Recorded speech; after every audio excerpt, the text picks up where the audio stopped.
part of so many different organizations? I actually loved it, man. It's been part of the journey. You know, it's great fighting, and I fought in Pride in Japan. Not many people could say that, and I've been top 5 in the world for a long time, fighting in Shudo, fighting in Rumble on the Rock in Hawaii, fighting in WC, Strikeforce. I mean, I've been beating champions in other organizations, so it's actually awesome. I mean, that's the whole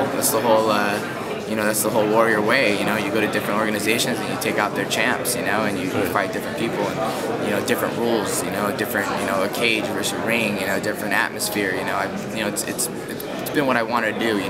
Now it's a career, and you kind of do a little different. But yes, it's cool to be here, and because right now this is the Mecca, and this is the most prestigious title, and here I am again. Do you have any idea how this fight's going to go? I mean, go the distance, or? I think it's going to go into championship rounds. You know what I mean? I definitely think it has the potential to do that. But I think we're both going to be looking for the finish, and yeah, I think it's going to be a grind. And I think it's a very close fight to pick. He may be the, as they say, like the glamour pick in this fight because of his being unorthodox. But you've certainly got credentials also. Sure, I definitely do. And I think it's going to get real interesting once people see me get out of the first round, and Anthony Pettis, didn't get me with any spinning, flying stuff, and all of a sudden we're in a fight. People start getting on the edge of the seats and really get into the fight and see that we're about to go to war. Well, we appreciate your time and wish you all the best. Thank you. Thank you. Does that motivate you a little bit, that he said at some time that he wanted to end this fight in maybe first 2 rounds? Yeah, no, he said he's going to do it in 1 round, and now he said he's going to do it in 1 combo. So yeah, it is a little motivating. You know what I mean? It is, and he really didn't talk too much trash this whole fight, but now he is. So I'll use it to fuel my fire. But what's he going to do when the round's over and we're in a fight? So if he gets out of the first round, it's your fight. You know it. So how hard is it to have to train and get ready during the holidays? I mean, you've been at the game a long time, but does it get any easier? You know what? It is easy this time because I know I'm going to be able to enjoy Christmas time, the most important holiday. And and Scott, I've been fighting in Japan when New Year's Eve twice, and I missed Christmas and Thanksgiving, and actually 2 times I fought New Year's Eve in Japan, and that was my holidays all gone, and I definitely had fun in Roppongi and enjoyed the night, but yeah, I've sacrificed a lot. And but that's when you were single. Yeah, that's when I was single, ready to mingle and stuff. But at this point now, I'm excited to enjoy the holidays. I'm going to enjoy the holidays.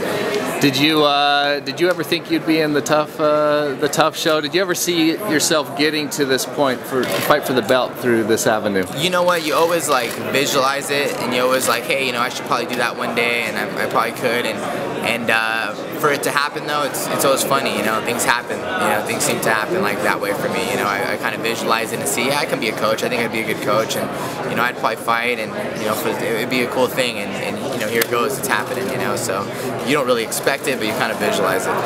How, as the season, the tough finale show with the girls comes to an end, and you've obviously watched some of it, and how do you feel about how you're portrayed, how you came across on the show? I've watched some of it, and overall, it's I felt good. I felt like I played it safe. Sometimes you want to go out a little bit more, and you could say a little bit more, but it's the hardest thing about the show is you just met those ladies, and you've just known them for 6 weeks, and it takes years to build a relationship to really express exactly how you feel, or express what they need to hear, or really get a feel of how they are, you know what I mean, and what the boundaries are, and it's hard to do that in 6 weeks, but I feel like I did my best for them, and I was genuinely there to help them as much as possible.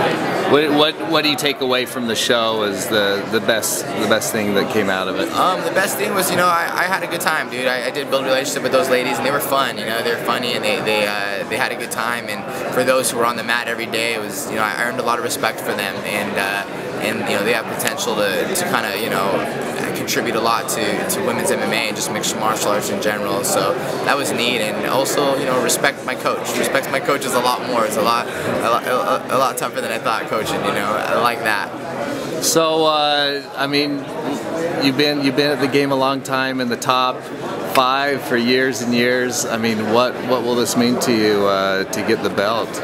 This, I feel like I have accomplished everything, there is to accomplish except this, getting this UFC title, the most prestigious title out there, and if I can do this, then I feel like that would kind of make me, one of the greatest of all time, and to be kind of thought of that, I think I feel like I'm up for that, but I think if I can, win this title, I'll definitely be one of the greatest of all time.